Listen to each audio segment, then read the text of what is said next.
आज है 24 अक्टूबर 2024 दिन गुरुवार। वेलकम बैक सुप्रभात न्यूज छत्तीसगढ़। चलिए देखते हैं छत्तीसगढ़ की 25 फटाफट बड़ी खबरों को। इससे पहले न्यूज को आप कहां से देख रहे हैं, कमेंट बॉक्स में हमें जरूर बताएं। साथ ही वीडियो को लाइक करें। दिवाली से पहले मिलेगा छत्तीसगढ़ के अधिकारी कर्मचारियों को वेतन। छत्तीसगढ़ के अधिकारी कर्मचारियों को दिवाली से पहले वेतन मिल जाएगा। इसके लिए वित्त विभाग ने आदेश जारी कर दिया है। मुख्यमंत्री विष्णुदेव साय की पहल पर छत्तीसगढ़ के अधिकारियों, कर्मचारियों और मानसेवियों को दिवाली से पहले वेतन का भुगतान किया जाएगा। 2 दिन रायपुर में रहेंगी राष्ट्रपति द्रौपदी मुर्मू। 25 को एम्स NIT के दीक्षांत समारोह में शामिल होंगी। राष्ट्रपति द्रौपदी मुर्मू 25-26 अक्टूबर को 2 दिन के लिए रायपुर के दौरे पर रहेंगी। इस दौरान शहर की सुरक्षा व्यवस्था हाई अलर्ट पर होगी। राष्ट्रपति के दौरे को लेकर ट्रैफिक पुलिस ने रूट प्लान बनाया है, जिसमें VVIP का काफिला जिन रास्तों से गुजरेगा वहां कुछ देर के लिए आम लोगों को इंतजार करना होगा। 25 अक्टूबर को सुबह 11 बजे राष्ट्रपति मुर्मू दिल्ली से माना के स्वामी विवेकानंद एयरपोर्ट पहुंचेंगी। आयुष्मान कार्ड बनवाने का आखिरी मौका, दिवाली के पहले बंद हो जाएगा शिविर। भिलाई नगर निगम क्षेत्र में नागरिकों की सुविधा के लिए शिविर के माध्यम से आयुष्मान कार्ड बनाया जा रहा है। शिविर भिलाई शहर में प्रतिदिन अलग अलग वार्ड में लगाया जा रहा है। शहर के जिन नागरिकों का आयुष्मान कार्ड नहीं बना, वे शिविर स्थल पर जाकर बनवा रहे हैं। आयुष्मान कार्डधारी को शासन से इलाज के लिए सुविधा मिल रही है। इसमें सामान्य वर्ग राशन कार्डधारी को आयुष्मान कार्ड से 50,000 रुपए तक इलाज की सुविधा है। दिवाली से पहले सोना 80,000 रुपए के पार, चांदी ने भी तोड़े सारे रिकॉर्ड। त्योहारी सीजन में सोने चांदी के गहने सहित कपड़े और बर्तनों की डिमांड खूब रहती है, लेकिन सोने की बढ़ती कीमत को देखते हुए महिलाओं का आर्टिफिशियल ज्वेलरी की ओर रुझान बढ़ा है। इसमें महिलाओं को कम दाम में बेहतर ज्वेलरी मिल रही है। ये देखने में आकर्षक और बहुत ज्यादा कीमती न होने के कारण महिलाएं इसे कभी भी उपयोग में ला सकती हैं। दरअसल सोना 80,000 रुपए के पार पहुंच गया है। निजी विश्वविद्यालयों की डिग्रियों और प्रमाण पत्रों का हिसाब रखेगी सरकार। बैकडेट पर डिग्रीज जारी करने और फर्जीवाड़े की शिकायतों के मद्देनजर राज्य सरकार निजी विश्वविद्यालयों के लिए कड़े प्रावधान करने जा रही है। उच्च शिक्षा विभाग ने निजी विश्वविद्यालयों पर शिकंजा कसने के लिए रियल टाइम डेटा व्यवस्था लागू करने की तैयारी की। सरगुजा के लोगों को सीएम विष्णुदेव साय ने दी बड़ी सौगात। पूर्व केंद्रीय राज्य मंत्री भरतपुर सोनहत विधायक रेणुका सिंह के आग्रह पर मुख्यमंत्री विष्णुदेव साय ने सरगुजा क्षेत्र आदिवासी विकास प्राधिकरण के बजट में 25 करोड़ रुपए की वृद्धि की है। भरतपुर सोनहत विधायक की मांग पर मुख्यमंत्री ने प्राधिकरण का बजट 50 करोड़ से बढ़ाकर 75 करने का फैसला लिया। अब सरगुजा क्षेत्र आदिवासी विकास प्राधिकरण का बजट 75 करोड़ हो जाने से वनांचल क्षेत्रों का तेजी से विकास होगा। बिलासपुर संभाग के सबसे बड़े सुपर स्पेशलिटी हॉस्पिटल का उद्घाटन, दीपावली से पहले प्रधानमंत्री मोदी करेंगे उद्घाटन। बिलासपुर के कोनी में स्थित सुपर स्पेशलिटी हॉस्पिटल का उद्घाटन दीपावली से पहले हो जाएगा। 29 अक्टूबर को प्रधानमंत्री नरेंद्र मोदी बिलासपुर के कोनी स्थित सुपर स्पेशलिटी हॉस्पिटल का वर्चुअल उद्घाटन करेंगे। 10 मंजिल के अस्पताल में शुरुआत में 4 विभागों की OPD शुरू की जा रही है। बिलासपुर के कोनी में बने 10 मंजिला सुपर स्पेशलिटी हॉस्पिटल में 110 प्रकार की मशीन्स हैं। रायपुर दक्षिण उपचुनाव के लिए अब तक 10 अभ्यर्थियों ने दाखिल किया नामांकन। रायपुर दक्षिण विधानसभा उपचुनाव को लेकर चुनावी बिगुल बज चुका है। भाजपा और कांग्रेस दोनों ही पार्टीज ने उम्मीदवारों का ऐलान कर दिया। वहीं सीट के लिए 10 निर्दलीय उम्मीदवारों ने अपने नामांकन पत्र दाखिल किए हैं। इनमें से एक राइट टू रिकॉल पार्टी से अपना नाम निर्देशन पत्र जमा किया है। हालांकि सीट में सीधा मुकाबला कांग्रेस और BJP के बीच होने वाला है। सीएम विष्णुदेव साय की पहल से भेलवा के ग्रामीणों को मिली बैंकिंग सुविधा। मुख्यमंत्री विष्णुदेव साय ने कैंप कार्यालय बगिया से फरसाबहार विकासखंड के जोरंडा झरिया ग्राम पंचायत के अंतर्गत ग्राम भेलवा में यूको बैंक की नई शाखा का शुभारंभ किया। इस अवसर पर मुख्यमंत्री ने 40 स्वसहायता समूह की महिला सदस्यों को 24 लाख का चेक प्रदान किया। मुख्यमंत्री ने ग्रामीणों को बैंकिंग सुविधा मिलने पर अपनी शुभकामनाएं दी। आदिवासी क्षेत्रों के विकास के लिए प्रतिबद्ध है छत्तीसगढ़ सरकार। छत्तीसगढ़ के मुख्यमंत्री विष्णुदेव साय बीते दिन जसपुर जिले के मयाली में आयोजित सरगुजा क्षेत्र आदिवासी विकास प्राधिकरण की पहली बैठक में पहुंचे। यहां उन्होंने प्राधिकरण के तहत मंजूर कामों की समीक्षा की।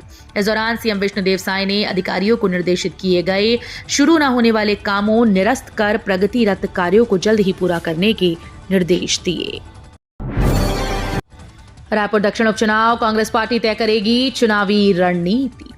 रायपुर दक्षिण उपचुनाव के लिए इस बार कांग्रेस नई रणनीति के तहत काम करने की तैयारी में है। उपचुनाव के प्रबंधन के साथ अभियान की कमान पूरी तरह संगठन के हाथ में रहेगी। प्रत्याशी के लिए क्षेत्र में जोरदार प्रचार की जिम्मेदारी दी गई। आमतौर पर कांग्रेस में चुनाव के दौरान संचालन के मामले में प्रत्याशी ही हावी रहे हैं। छत्तीसगढ़ से दीपावली छठ के लिए चलेगी स्पेशल ट्रेन। यूपी बिहार जाने वाले यात्रियों को सुविधा। छत्तीसगढ़ से यूपी बिहार जाने वाले रेल यात्रियों के लिए अच्छी खबर है। दीपावली और छठ पूजा के लिए दक्षिण पूर्व मध्य रेलवे 4 स्पेशल ट्रेन चलाएगी। इससे रेल यात्रियों को ज्यादा से ज्यादा कंफर्म सीट की सुविधा मिलेगी। इन ट्रेन को रेलवे 2 फेरों के लिए चलाएगा। छठ पूजा मनाने के लिए देश भर से लोग बड़ी संख्या में उत्तर प्रदेश और बिहार जाते हैं। दिवाली 31 अक्टूबर या 1 नवंबर, छत्तीसगढ़ के ज्योतिषाचार्यों ने दूर किया कंफ्यूजन। दीपावली 31 अक्टूबर को है या 1 नवंबर को, देश में ये कंफ्यूजन बरकरार है। मगर प्रदेश के कुछ धर्माचार्य और ज्योतिषाचार्य से बात करने पर इस सवाल का जवाब मिला। अधिकांश ने माना कि 31 को ही दीपावली मनाना शुभ होगा। दिवाली की तारीख को लेकर विवाद होने की वजह अमावस्या तिथि का 2 दिनों तक रहना है। साल 2024 में कार्तिक अमावस्या 31 अक्टूबर की शाम से शुरू होकर 1 नवंबर की शाम तक है। बालोद और दल्ली राजहरा स्टेशन बनेंगे सुविधाजनक। अमृत भारत स्टेशन योजना के अंतर्गत दक्षिण पूर्व मध्य रेलवे के रायपुर मंडल में स्थित 15 स्टेशन का पुनर्विकास कार्य मंडल रेल प्रबंधक संजीव कुमार के मार्गदर्शन में किया जा रहा है। इसमें जिले के बालोद व दल्ली राजहरा रेलवे स्टेशन भी शामिल हैं। इन स्टेशन को आधुनिक सुविधाओं से सुसज्जित कर यात्रियों के लिए अधिक आरामदायक, सुरक्षित और स्तरीय बनाया जा रहा है। चक्रवाती तूफान दाना मचाएगा कहर, 3 दिनों तक होगी ताबड़तोड़ बारिश। चक्रवाती तूफान दाना 24 अक्टूबर को उड़ीसा और पश्चिम बंगाल के तटों से टकराने वाला है, जिसका असर बस्तर में देखा जा सकता है। मौसम विभाग के अनुसार बस्तर संभाग के सभी जिलों में 25 व 26 अक्टूबर मौसम बिगड़ा हुआ रहेगा। इन 2 दिनों तक कुछ स्थानों पर हल्की से मध्यम बारिश होने की संभावना है। भिलाई में गोबर से बने दियों से रोशन होगी अयोध्या की दीपावली, विदेशों से भी आ रही डिमांड। छत्तीसगढ़ में गोबर से बने दिए कई देशों में रोशन हो रही हैं। इन दियों के लिए भिलाई की एक संस्था के पास डिमांड आ रही है। यहाँ के दिए न सिर्फ अयोध्या को रोशन करेंगे बल्कि विदेशों में इनकी सप्लाई होगी। भिलाई की संस्था पहले गोबर एकत्र कर उसका प्रोसेस करती है, फिर दिए बनाती है। अयोध्या में श्री रामलला के मंदिर की सजावट के लिए दियों की डिमांड आई है। लाउड स्पीकर और लेजर लाइट से बढ़ रहा पॉल्यूशन। ध्वनि प्रदूषण को लेकर छत्तीसगढ़ हाईकोर्ट ने जिला कलेक्टर और मजिस्ट्रेट से व्यक्तिगत हलफनामा जमा करने को कहा है। यह आदेश राज्य सरकार के द्वारा हाईकोर्ट को दिए गए आश्वासन के बाद आया है, जिसमें राज्य ने ध्वनि प्रदूषण पर प्रभावी ढंग से लगाम लगाने और इसके खिलाफ सख्त एक्शन लेने की बात कही थी। मुख्य न्यायाधीश रमेश सिन्हा और विभू दत्त की खंडपीठ ने न केवल ध्वनि प्रदूषण को लेकर चिंता जाहिर की है।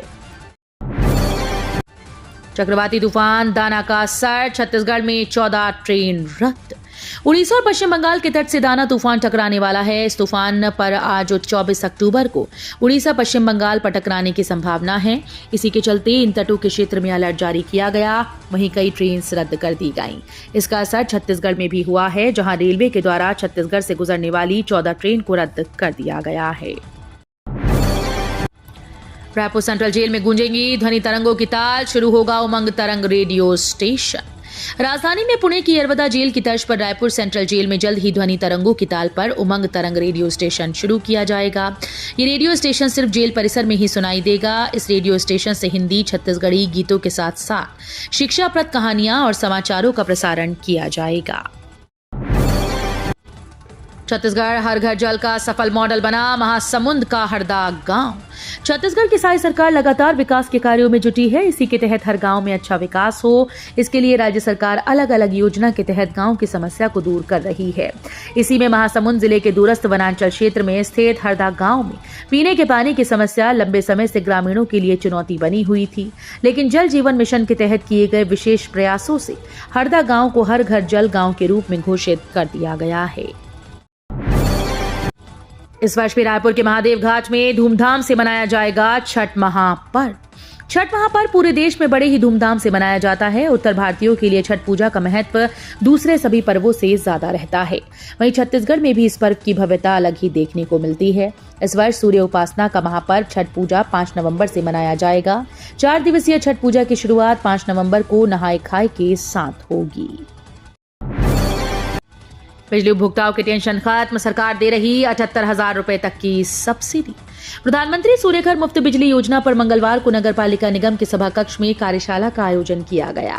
कार्यशाला में बताया गया कि प्रधानमंत्री सूर्यघर मुफ्त बिजली योजना का उद्देश्य देश के नागरिकों को सस्ती और स्थायी ऊर्जा मुहैया कराना है। इस योजना के तहत उपभोक्ताओं को 18 से 78,000 रुपए तक सब्सिडी दी जाती है। राष्ट्रपति द्रौपदी मुर्मू 25 और 26 अक्टूबर को रायपुर में रास्तों को किया गया डाइवर्ट, एडवाइजरी जारी।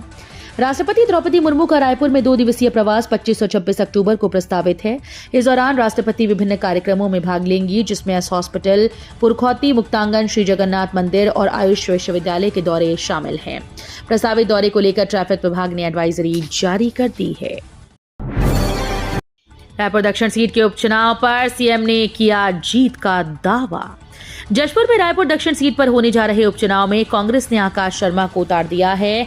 इस पर मुख्यमंत्री विष्णुदेव साय ने प्रतिक्रिया देते हुए कहा कि विरोधी पार्टी को कमजोर नहीं मान रहे हैं। दरअसल मुख्यमंत्री विष्णुदेव साय अपने 2 दिवसीय दौरे पर जशपुर गृह निवास बगिया में थे, जहां उन्होंने मीडिया से बात करते हुए कहा कि रायपुर दक्षिण की सीट पर अपराजय योद्धा के रूप में ब्रजमोहन अग्रवाल पिछली बार 65,000 वोटों से बड़ी जीत लेकर 8वीं बार विधानसभा पहुंचे थे। महासमुंद में बदले जाएंगे लंबे समय से धान खरीदी केंद्रों में जमे ऑपरेटर प्रबंधक। प्रतिवर्ष महासमुंद जिले में समर्थन मूल्य में होने वाली धान खरीदी में करोड़ों की गड़बड़ियां सामने आती हैं। कूट रचना कर सरकार को करोड़ों की शपथ लगाई जाती है। खरीदी केंद्रों में होने वाली गड़बड़ी को रोकने के लिए इस बार जिले के कलेक्टर विनय कुमार लंगे एक्शन में हैं। उन्होंने जिले के अलग अलग धान खरीदी केंद्रों में आई अनियमितता को लेकर सख्ती बरतने की बात कही।